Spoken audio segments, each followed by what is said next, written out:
Et oui, la transition fait mal, mais avant d'utiliser la machine laser forward, il y a quelques prérequis, notamment déjà le déballage, et nous verrons d'autres étapes dans le cadre de cette vidéo.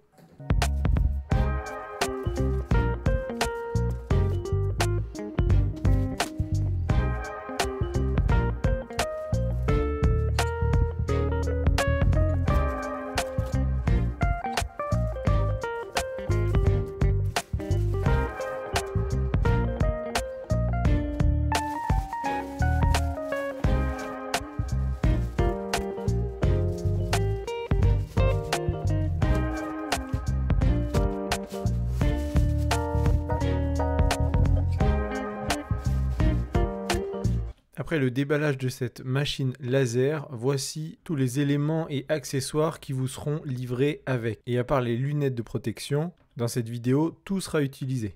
Pour commencer, nous allons enlever les pattes de fixation qui sont là pour assurer le maintien des éléments importants pendant le transport.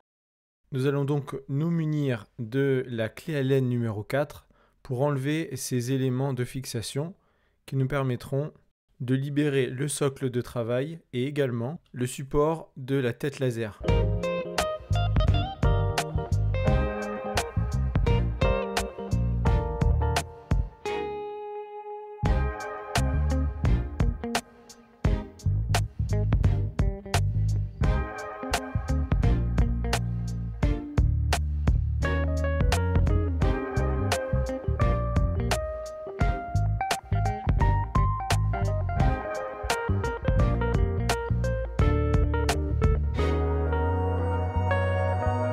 Voilà, maintenant nous allons pouvoir fixer la tête laser sur son support. Mais avant cela, nous allons nous munir de la clé Allen numéro 2 et enlever les vis qui nous permettront de fixer la tête.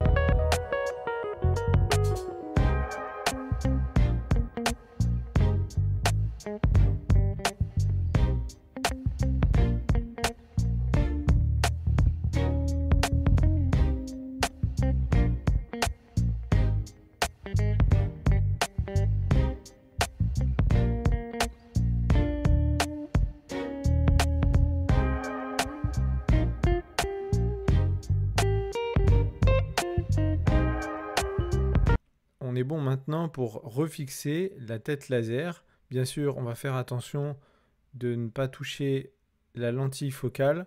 Et donc pour ce faire, on va venir la maintenir déjà avec une vis en bas à droite. En fait, peu importe l'endroit. Mais tant qu'il n'y aura pas deux points d'ancrage, vous ne pourrez pas lâcher la tête laser.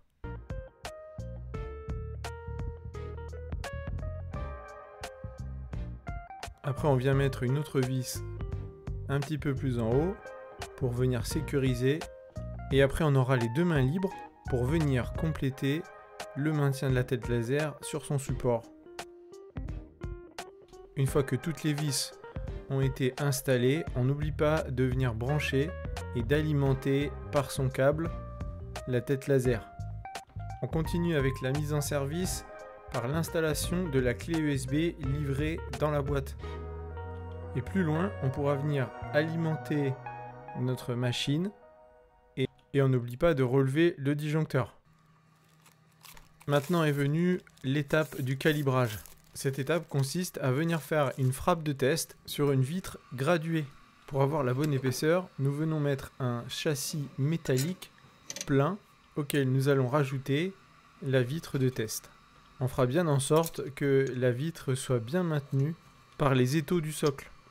Et le logo forward de la vitre doit toujours être positionné à gauche. Cette étape vous permet d'être certain que lorsque vous lancerez votre frappe laser, eh bien celle-ci tombera au bon endroit pour venir découper la vitre arrière de votre iPhone. Maintenant, nous allons venir ajuster la distance entre la tête de laser et la vitre. Pour cela, nous venons toujours maintenir en premier avec notre main la tête laser et ensuite nous desserrons la molette en haut à droite pour faire en sorte que le coin de la tête laser touche la pige de réglage qui elle-même est collée à la vitre arrière. Donc vous l'aurez compris, la distance entre la tête laser et la vitre arrière au final aura toujours la même mesure. Maintenant, on va pouvoir un peu tapoter sur l'écran de contrôle et déjà changer la langue. On déverrouille le clavier, on appuie sur le logo qui ressemble à une planète et on choisit la langue anglaise, la langue française n'étant pas disponible pour l'instant. Ça ne sert à rien d'appuyer plusieurs fois, le changement a bien été pris en compte, il suffit de revenir en arrière. Maintenant, pour aller chercher notre frappe de test, on va taper sur Carving, aller chercher la marque Forward, il n'y a qu'un dessin, et on tape Figures. Une fois la barre verte à 100%, cela veut dire que la gravure est terminée.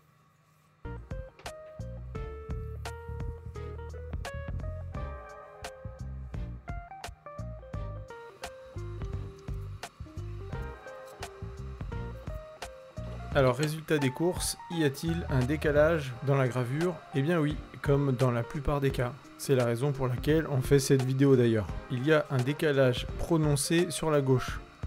Alors comment doit-on faire pour régler ce problème?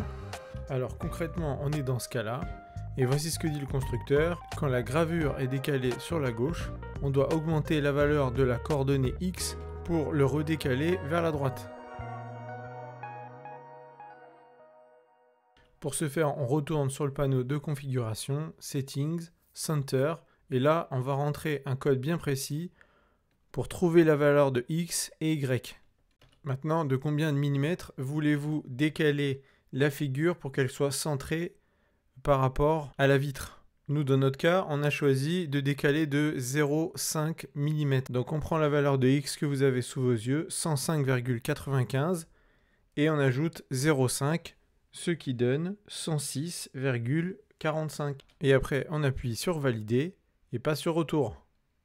Voilà, la mesure a bien été prise en compte. Donc maintenant, vous savez ce qu'il reste à faire. On va relancer une gravure de test avec une nouvelle vitre de test et voir si le calibrage nous convient. Alors, deuxième résultat des courses. Ah, c'est un petit peu mieux.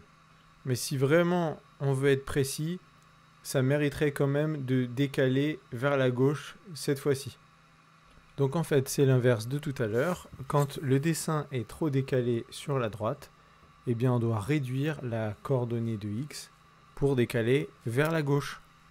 Du coup, on va vous mettre tous les cas de figure pour être tranquille. Dans le cas où c'est trop décalé sur le haut, il faudra réduire la valeur de Y ou soustraire en décalant tout vers le bas. Et si jamais c'est l'inverse, que la figure est trop décalée vers le bas, là, dans ce cas-là, on va devoir augmenter, on va devoir ajouter sur Y pour décaler. Une fois que votre laser est bien calibré, maintenant vous allez pouvoir faire vos découpes laser sur les vitres arrière d'iPhone. Mais vous avez peut-être remarqué que du scotch de protection vous a été livré. En fait, c'est pour protéger les parties sensibles, comme les objectifs de caméra ou s'il y a des parties qui n'ont pas de vitre sur le châssis de l'iPhone. Pour la mise en œuvre du laser dans un cas réel, eh bien, il faut procéder de la même façon, s'assurer que l'iPhone est à bonne distance du laser grâce à la pige de réglage. Et si vous devez refaire la manipulation, aucun problème, c'est possible, vous savez comment faire. Néanmoins, il n'est pas nécessaire de le faire à chaque fois, mais c'est bien de vérifier que la distance est bien conforme, sinon le laser pourrait frapper trop fort ou pas assez. Donc vous l'aurez compris, on a mis cet iPhone juste pour l'exemple, mais dans ce cas-là, il manque la protection sur l'objectif, comme nous l'avons dit auparavant. Si on voulait le faire vraiment, il faudrait appuyer sur iPhone, sélectionner vitre arrière et également le modèle de l'iPhone 8. Une fois que c'est bon, il ne vous reste plus qu'à fermer la porte et appuyer sur Figures.